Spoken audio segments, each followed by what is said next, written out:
बिस्मिल्लाहिर्रहमानिर्रहीम। अस्सलामुअलैकुम स्टूडेंट्स, कैसे हैं आप? उम्मीद करता हूँ आप सब खैरियत से होंगे। मैं हूँ Mohammad Awais academy of commerce से।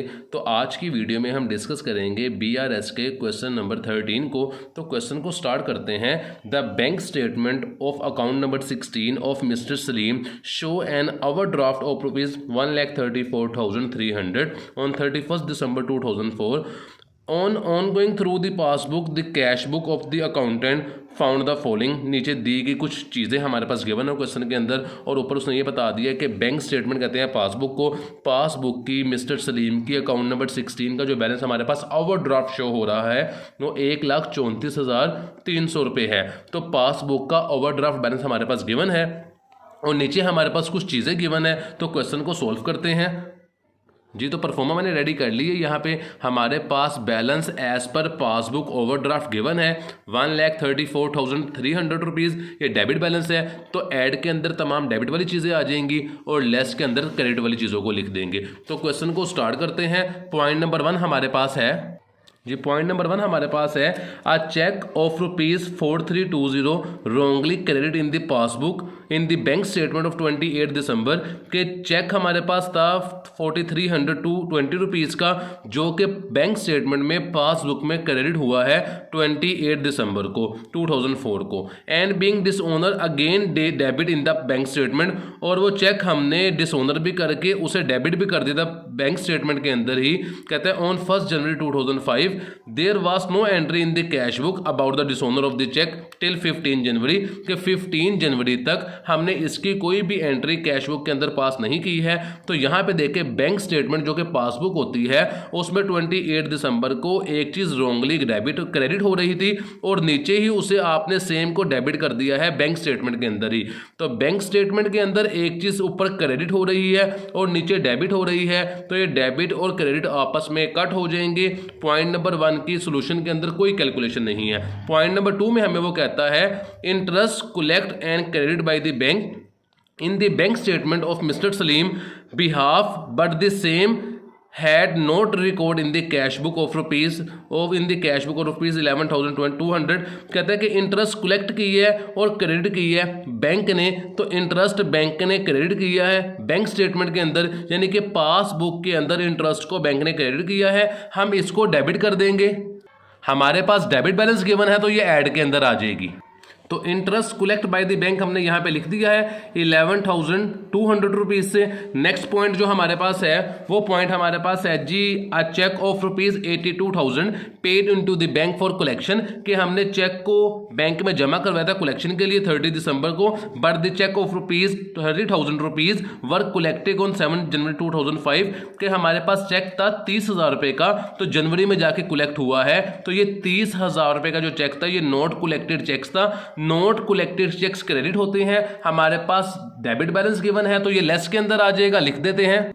तो यहाँ पे हमने लेस के अंदर लिख दिया है नोट कलेक्टेड चेक्स ₹30,000 रुपीज़ के। हमारे पास नेक्स्ट पॉइंट है out of cheques amount ₹31,200 drawn by him on 27 December के हमने चेक को ड्रा किया था 27 दिसंबर को 31,200 रुपये के। Check of ₹10,000 was in cash on 3 January 2005। इन चेक्स में से एक चेक था 10,000 रुपये का जो कि कैश हुआ है 3 जनवरी 2005 को। तो ये 10,000 रुपये वाला चेक जो है ये 31 दिसंबर तक कैश नहीं हुआ, तो ये 10,000 वाला चेक नॉट प्रेजेंटेड चेक में चला जाएगा। नॉट प्रेजेंटेड चेक डेबिट होते हैं। हमारे पास डेबिट बैलेंस गिवन है तो ये ऐड के अंदर आ जाएगा। तो यहाँ पे हमने लिख दिया नोट प्रेजेंटेड चेक्स जो कि इन कैश नहीं हुए थे। कब कैश हुए थे? ये 3 जनवरी को हुए थे। तो ये हमारे पास नोट प्रेजेंटेड चेक के अंदर आ जाएगा। यहाँ पे हमने लिख दिया है। हमारे पास जो लास्ट पॉइंट है इस क्वेश्चन का वो है जी the banker has given him a wrong credit of ₹2,000 paid in by him in the another account of 17 and a wrong debit in respect of the cheque ₹1,200 drawn on the account number 7। कहता है कि bank ने गलती से एक wrong credit किया था 2,000 रुपये का, तो बैंक ने जो रॉन्ग क्रेडिट किया था उससे हम डेबिट कर देंगे और डेबिट हमारे पास डेबिट बैलेंस ही गिवन है तो ये ऐड के अंदर आ जाएगा। जो बैंक ने रॉन्ग क्रेडिट किया उसे हम डेबिट करेंगे, तो लिख देते हैं इसे। तो यहाँ पे हमने लिख दिया आ रॉन्ग क्रेडिट बाय बैंक ₹2,000। और इसके आगे स्टेटमेंट में एक और बात लिखी हुई थी कि अनदर अकाउंट में रॉन्ग डेबिट भी हुआ था अमाउंट 1200 से, तो बैंक ने जो रॉन्ग डेबिट किया उससे हम क्रेडिट कर देंगे। तो यहाँ पे हमने लिख दिया जो क्रेडिट करेंगे ऊपर डेबिट बैलेंस है तो ये लेस के अंदर आ जाएगा a wrong debit by a bank, WRONG wrong debit by bank. जो बैंक क्रेडिट करेगा उससे हम डेबिट कर देंगे, जो बैंक डेबिट करेगा उससे हम क्रेडिट कर देंगे। और ये अमाउंट थी 1200 रुपीज़ से। दोबारा ये पॉइंट देख लें एक दफ़ा, हमारे पास बैंक ने ना रॉन्गली क्रेडिट किया था उससे हम डेबिट कर देंगे, डेबिट बैलेंस है तो ऐड के अंदर आ जाएगा। और जो बैंक ने रॉन्गली डेबिट किया था उससे हम क्रेडिट कर देंगे, डेबिट बैलेंस है लेस के अंदर आ जाएगा। तो इसको एडलेस कर लेते हैं।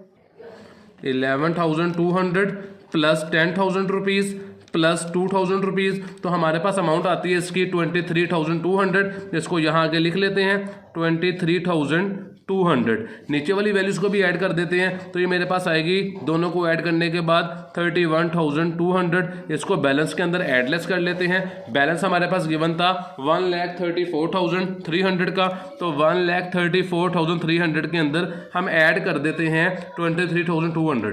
1,34,300 इसको हमने ऐड किया तो अमाउंट आती है 1,57,500। और इसके अंदर से हम लेस कर देंगे 31,200 को। तो इसको हमने लेस किया 31,200 को, तो अमाउंट हमारे पास जो आंसर आ रहा है वो आ रहा है 1,26,300। ये हमारे पास इस क्वेश्चन का आंसर है। बैलेंस जो हमारे पास गिवन था वो पासबुक ओवरड्राफ्ट था, जो हमारे पास आंसर आएगा वो कैश बुक ओवरड्राफ्ट आ जाएगा। तो हम यहाँ पे लिख देते हैं कैश बुक ओवरड्राफ्ट बैलेंस जो हमारे पास बच रहा है आंसर की शक्ल में वो आ रहा है 1,26,300। तो वीडियो हमारे पास कंप्लीट हो चुकी है। इंशाल्लाह नेक्स्ट वीडियो में आपसे मुलाकात होगी। तब तक के लिए अपना ख्याल रखिएगा। अल्लाह हाफिज़।